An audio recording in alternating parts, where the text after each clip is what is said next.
জামাত জোটের বহুমুখী চাপে তারেক জিয়া এবং নাটকীয়ভাবে জামাতের দাবি মানতে বাধ্য হচ্ছে তারেক রহমান সরকার, বিএনপি সরকার, এবং এতে বিএনপিতে তোলপাড়, বিএনপির অনেকের মনক্ষুণ্ণ। দর্শক দেখেন জামাত কয়ভাবে খেলছে। It's smartness of Jamaat Islami in spite of having some weakness. জাতীয় সংসদে জামাত ভূমিকা পালন করছে এবং করবে, সংসদ শুরু হয়ে গেছে, এটা একটা দিক। আবার জামাত এনসিপি স্পষ্ট করেছে তারা রাজপথে সোচ্চার থাকবে প্রয়োজনে, এটা আর একটা চাপ। এবং মিডিয়া অ্যাক্টিভিস্টরা, আমরা যারা নিরপেক্ষ বা ইন্ডিপেন্ডেন্ট সমালোচক, আমরা তো সমালোচনা করছি, এটা আরেকটা দিক। এবং জামাত জোটের যারা সংসদে নেই তারা তারেক রহমানের সাথে যাদের ব্যক্তিগত সম্পর্ক ভালো বা পার্টি হিসেবে রিলেশন ভালো ছিল, ওই ভালো সম্পর্কের সুযোগে দেখা সাক্ষাৎ করে আনুষ্ঠানিকভাবে চিঠি দিয়েও এক প্রকার চাপ প্রয়োগ করছে। এর মানে বহুমুখী চাপে রাখার চেষ্টা করছে। এটাই গণতন্ত্র। কারণ চাপে থাকলে সে গণতান্ত্রিক থাকে, আর চাপে না থাকলে সে স্বৈরাচারী হয়ে ওঠে। এবং আমি বিশ্বাস করি এটা শুধু তারেক রহমান, বিএনপি কিংবা হাসিনা না, চাপে না থাকলে জামাতও সেম স্বৈরাচারী হয়ে উঠতো, ফ্যাসিস্ট হয়ে উঠতো। এতে কোনো সন্দেহ নাই। জাস্ট একটু জামাতের এক একজন জেলা আমির, থানা আমিরের যে পাওয়ার, অল্প কিছু টাকা ট্রানজাকশন করার যে পাওয়ার, এতেই এক একজন আর মানে ভাব দেখলে টেকা যায় না, মনে করে যে বিশাল কিছু, আসলে তো কিছু না। সেখানে রাষ্ট্র ক্ষমতা পেলে যদি চেকস অ্যান্ড ব্যালেন্স না থাকে, সমালোচনা না থাকে, চাপ না থাকে, তাহলে তারাও ফেসিস্ট হয়ে উঠবে। এটা হিউম্যান নেচার। এই জন্যই গণতন্ত্র। গণতন্ত্রের বিরোধী দল রাখা হয় এই জন্য যে আপনি ফেরেশতাকে ক্ষমতা দিলেও সে এক পর্যায়ে ফেসিস্ট হয়ে উঠতে চাইবে, এই জন্য বিরোধী দল তার লেজ টেনে ধরবে।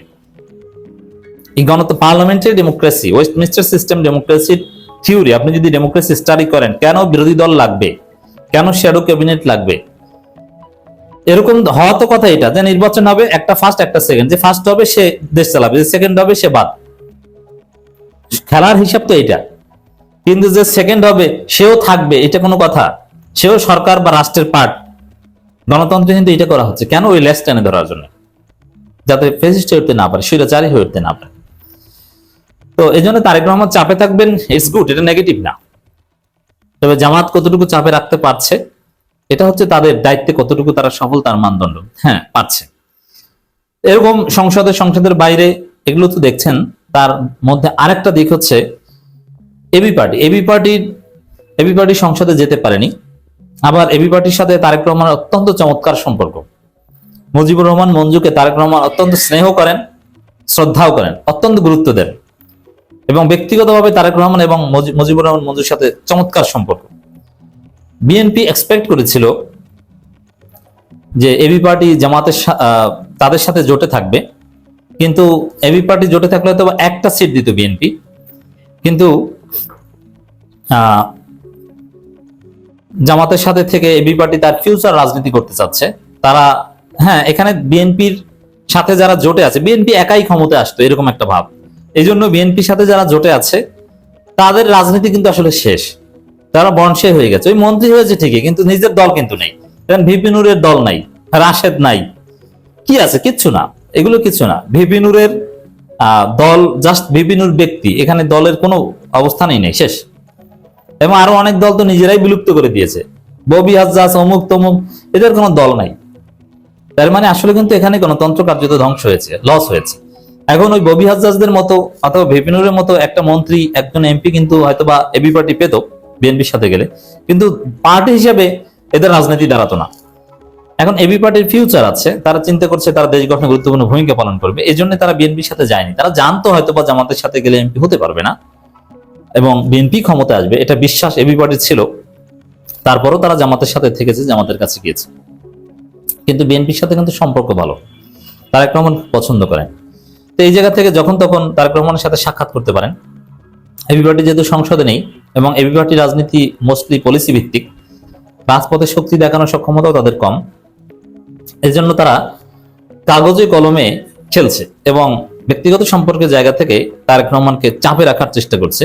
এবং AB party is still part of Jamaat জোট, এবং 11 দলের জোট ইজ স্টিল এক্সিস্টেড, এবং এটা কন্টিনিউ করতে এবি পার্টিও একমত। এখানে মাননীয় প্রধানমন্ত্রী তারেক রহমানের সঙ্গে বৈঠকের মাধ্যমে লিখিতভাবে 4 দফা সুপারিশ দিয়েছে। এই সুপারিশ মালা গুলো কিন্তু খুব ইম্পর্টেন্ট। দেখেন, প্রধানমন্ত্রী ও বিএনপি চেয়ারপারসন তারেক রহমানের সঙ্গে সাক্ষাৎ করেছে এবি পার্টির একটি প্রতিনিধি দল।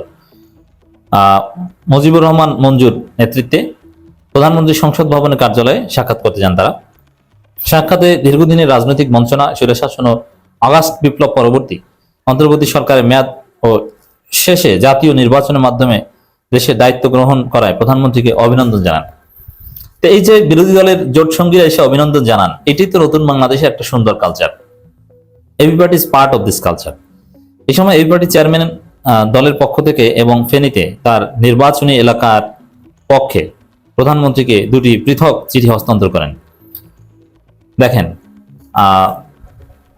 মানে পরাজিত প্রার্থীরা তার এলাকার জন্য কাজ করতে সরকারের কাছে যান, এমনকি প্রধানমন্ত্রীর কাছে যান।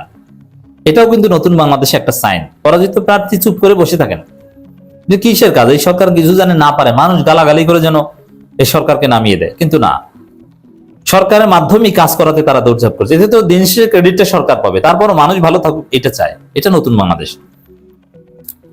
প্রধানমন্ত্রী প্রতিনিধি দলের বক্তব্য শোনেন। তিনি এবি পার্টিকে ধন্যবাদ জানিয়ে দেশ ও জনগণের কল্যাণ ইতিবাচক রাজনীতির উপর গুরুত্ব আরোপ করেন। বৈঠক নেতৃবৃন্দ জুলাই আগস্টের উত্তাল সময় স্মৃতিচারণা করেন। কত সুন্দর দৃশ্য দেখেন। কিন্তু এর মধ্যে আরো ঘটনা আছে। এই যে দাবি দয়া, এর মধ্যে একটা মজার বিষয় আছে। এবি পার্টির প্রতিনিধি দলে তাদের সিনিয়র ভাইস চেয়ারম্যান মেজর অবসরপ্রাপ্ত আব্দুল ওহাব মিনার ছিলেন, সাধারণ সম্পাদক বেশি আসাদুজ্জামান ফুয়াদ এবং দপ্তর সম্পাদক অ্যাডভোকেট আব্দুল্লাহ আল মামুন রানা ছিলেন। যে দাবিগুলো তাদের: 1.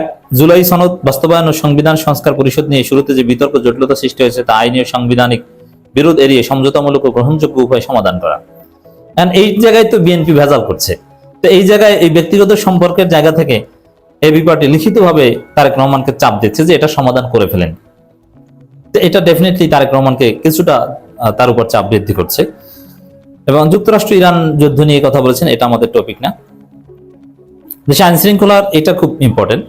দেশের আইন শৃঙ্খলার উপর আস্থা ফিরিয়ে আনতে এবং দুর্নীতি, চাঁদাবাজি, সন্ত্রাস ও সামাজিক অবক্ষয় রোধে সুবিধাজনক সময় একটি যৌথ অভিযান পরিচালনার মাধ্যমে নতুন সরকারের পক্ষ থেকে কঠোর অবস্থান সুস্পষ্ট বার্তা দেয়। এই যে যৌথ অভিযান, যেটা নাম এবি পার্টি উচ্চারণ করেনি, কিন্তু বিএনপি নিজেরা নাম দিয়েছে অপারেশন ক্লিন হার্ট। এর মানে সহজ ভাষায় বললে যে বিএনপি কে এবি পার্টি চাপ দিচ্ছে যে আপনারা দ্রুত একটা অপারেশন ক্লিন হার্ট চালান। ওদিকে বন ও পরিবেশ মন্ত্রী আব্দুল আউয়াল মিন্টু এবং স্বরাষ্ট্রমন্ত্রী ইঙ্গিত দিয়েছেন যে ঈদের পরেই অভিযান চালানো হবে।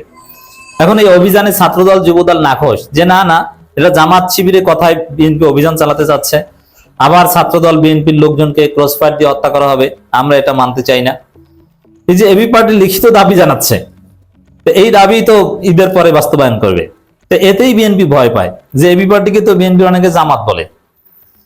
এখন তারা লিখিতভাবে তারেক রহমানের কাছে প্রস্তাব নিয়ে যায় এবং সেই প্রস্তাব বিএনপি সরকার মানে। মজা না? হ্যাঁ, এটা নতুন বাংলাদেশের একটা চমৎকার বৈশিষ্ট্য।